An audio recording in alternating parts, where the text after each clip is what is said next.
Welcome back mga ropa, kwentuhan muna tayo. Pag-usapan natin ang game sa pagitan ng kupunan ng Gilas Pilipinas kontra sa kupunan ng Australia. Ito ang first meeting ng Gilas kontra sa Australia simula nung infamous 2018 scramble nila mga ropa. At dito ulit to sa MOA ginanap mga ropa, kaya napakaganda nga at much anticipated talaga tong laban na to. At coming into this game nga mga ropa, natalo ang kupunan ng Gilas kontra sa kupunan ng New Zealand. Kaya hoping na makabounce back ang kupunan ng Gilas dito sa game na to. Pero ang nangyari nga mga ropa, natalo ang kupunan ng Gilas kontra sa kupunan ng Australia. At dito nga sa video na to mga ropa, titingnan natin kung bakit sila natalo. Titingnan natin ang dahilan mga ropa. Marami nga nagsasabi na nadaya daw ang kupunan ng Gilas dahil hindi daw tumatawag ang referees ng foul kahit na obvious foul ang kinocommit ng kupunan ng Australia. O baka naman talagang natalo lang ang kupunan ng Gilas Pilipinas kasi tambakol mga ropa. Masyadong masipag ang kupunan ng Australia. Sayang nga mga ropa, sobrang gandang performance pa naman ang ginawa dito ni Justin Brownlee kung nung sa New Zealand. Tahimik si Justin Brownlee pero dito sa game na to, ang kanyang mga tirada ay kumukonek. Ngayon mga ropa, dito nga sa video na to, titingnan natin kung ano nga ba ang dahilan kung bakit natalo ang kupunan ng Gilas Pilipinas sa rematch nila kontra sa kupunan ng Australia. Team B ng Australia ang pinadala dito mga ropa, pero kinatay at kinarne pa rin ang kupunan ng Gilas. Ito ang game analysis at breakdown, Gilas Pilipinas versus kupunan ng Australia. Simulan na natin to. Okay game. Ngayon mga ropa, unang possession ng kupunan ng Gilas, nag-turnover sila. Hindi yata magandang pangitain to. Samantalang well contested shot naman ang ginawa dito ni AJ Edu sa depensa. Nagmintes ang tirada dito ng kupunan ng Australia. At sa pagkakataon na itong first field goal ng attempt ng kupunan ng Gilas ay nadepensahan din na maayos dito ng kupunan ng Australia. Yun nga lang mga ropa, sa may fast break, problema ng Gilas mga ropa, hindi sila nakahabol dito sa may transition offense ng kupunan ng Australia para sa easy 2 points first field goal dito sa game na to. Sumubok naman magpainit agad dito si JB32. Yun nga lang mintes ang unang tirada dito ni Justin Brownlee. Samantala, sumusubok din magpaapoy kaagad dito ang kupunan ng Australia mga ropa. Yun nga lang mintes din ang kanilang tirada sa may 3-point area. At sumubok ng fast break dito si Scotty Thompson. Yun nga lang, nadepensahan siya na maayos dyan ang kupunan ng Australia. At again mga ropa, 3-pointer na naman. Sinusubukan gumawa ng sunog dito ng Australia pero hindi nila nagagawa. At ang ginawa na dito ng Australia mga ropa, dahil hindi sila makashoot sa may 3-point area, inatakan naman nila dito ang switch sa may depensa nitong si AJ Edu. At naging successful to mga ropa, nabitin na sabay dyan AJ Edu. Easy 2 points dito sa may perimeter na nagawa dyan ng Australia. Napakagandang atake na ang ginawa dito ni CJ Perez mga ropa, nalusutan niya na ang dapat lusutan. Yun nga lang, inalog pa yung bola dito. At again mga ropa, hindi pa rin tumitigil ang Australia sa pagpapakawala ng long range bombs dito. 6-0 ang score mga ropa, alam mga Australia ha. At sa pagkakataon na to, sa possession ng kupunan ng Gilas Pilipinas, nag-turnover dito si AJ Edu. Buti na lang mga ropa, balibag tayo na tira ang ginawa dito ng Australia, kaya nagmintis yan. At sa penetration dito ni Justin Brownlee, na i-kick out niya yung bola. Papunta kay the Predator CJ Perez at nakuha dito ni CJ Perez ang first field goal ng kupunan ng Gilas Pilipinas. Samantala, mauubos na ang oras dito sa Australia, kaya pinukol nila ang Hail Mary 3-pointer pero hindi umubra yan. Step back 3-pointer naman ang ginawa dito ni Dwight Ramos mga ropa pero nagmintes. At another long range bomb na naman ang ginawa dito ng kupunan ng Australia, nagmintes yan. Buti na lang mga ropa, maganda ang depensa ni AJ Edu doon sa may ilalim.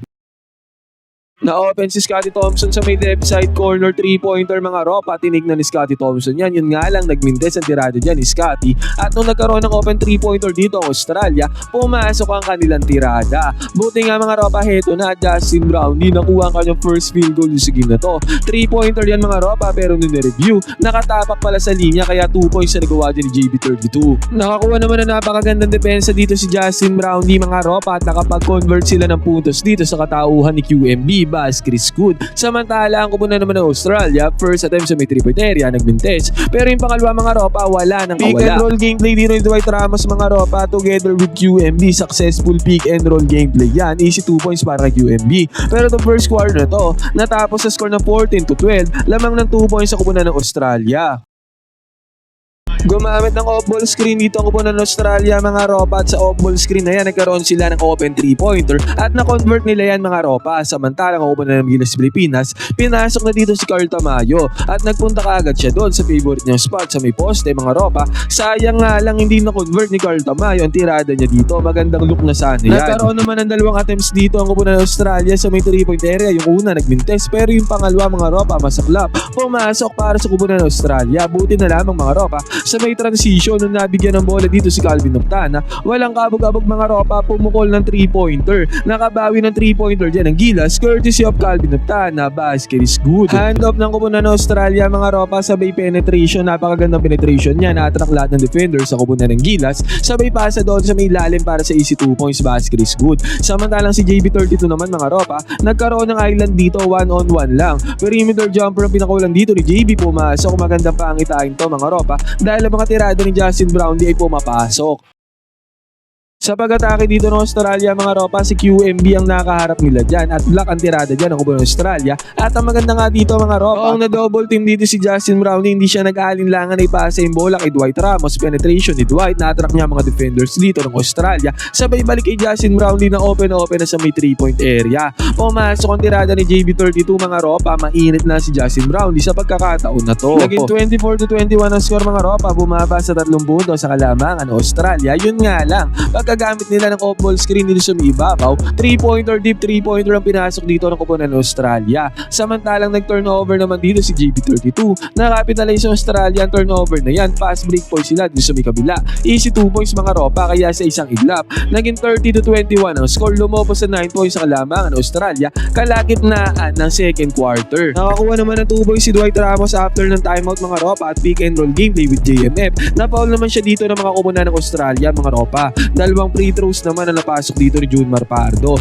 Pero sa sumunod na possession mga ropa, nag-turnover dito ang kupunan ng Gilas at buti nga mga ropa, nagmintes ang easy 2 points sa sana dito ng kupunan ng Australia.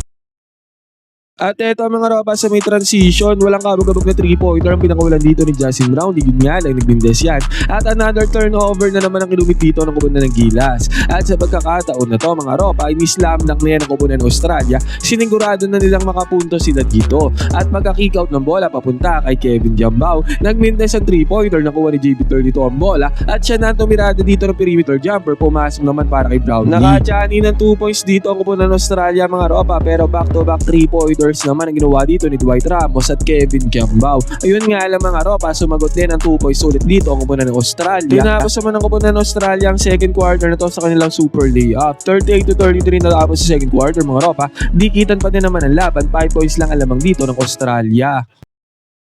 Pagbubukas ng second half mga ropa, balasan ng bola ng kupunan ng Australia. Poor closeout ang ginawa dito ng kupunan ng Gilas. At pinagbayad sila ng Australia sa may left side corner 3-pointer. Buti nga mga ropa, nakabawi ka agad ang Gilas. Na-dissect nila ang zone defense dito ng kupunan ng Australia. Easy 2 points na AJ Edu doon sa may ilalim.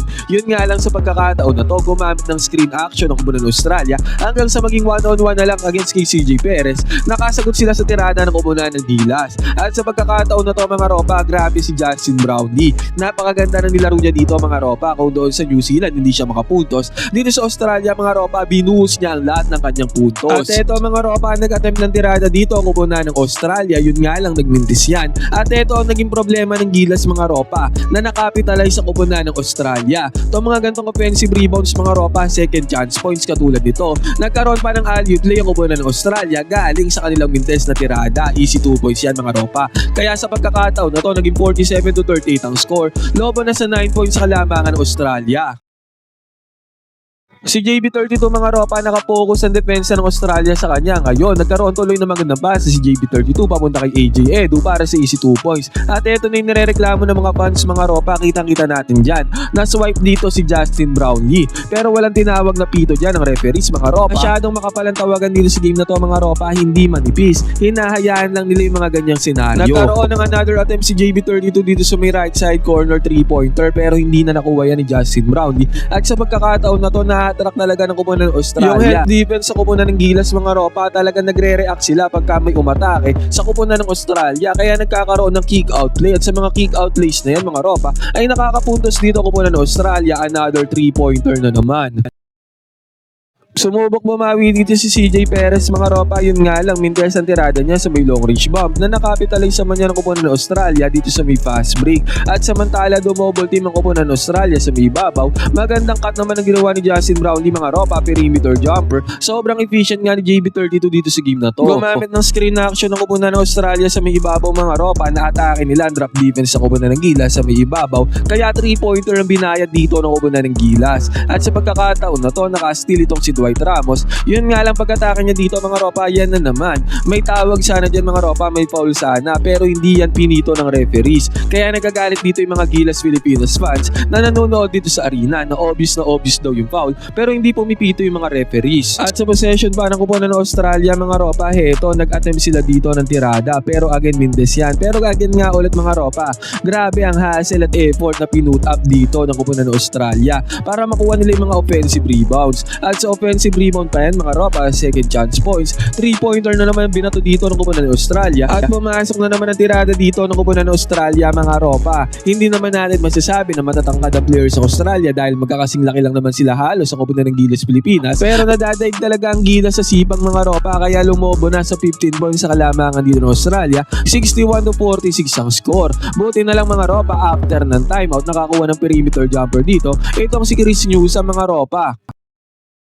At grabing hirap na ng tirada dito ng kupunan ng Australia, pero naipasok pa rin nila yan mga ropa sa may 3-point area. At sa pagkakataon na to, nautakan ni Chris Newsom ang defender na katalikod, kaya nagkaroon siya ng easy 2 points doon sa may baseline. Yun nga lang ang gandang pasa ng kupunan ng Australia doon sa may lalim para sa easy 2 points. At eto mga ropa, sinabi ko nga sa inyo, sobrang init ni JB32 dito sa game na to. Pumasok ang kanyang very well contested 3-pointer sa may right side. Sayang lang talaga mga ropa, natambakan sila ng kupunan ng Australia. At ang major na factor nga mga ropa kung bakit nanalo ang Australia, heto na naman, second rebound na naman, offensive rebound na naman, second chance points na naman mga ropa. Tinalo ng Australia ang sipag ng Gilas Pilipinas pagdating sa rebounding at nakapag-convert na naman sila dyan ng puntos.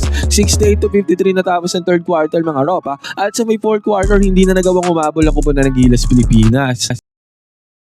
Talo ang Gilas dito sa game na to mga ropa. Ngayon, ano masasabi nyo sa performance dito ng Gilas? Kayo sa tingin nyo mga ropa, ano sa tingin nyo ang dahilan kung bakit natalo ang Gilas Pilipinas dito sa game na to? Pwede kayo mag-comment dyan, so ba na opinion, magkwentuhan tayo.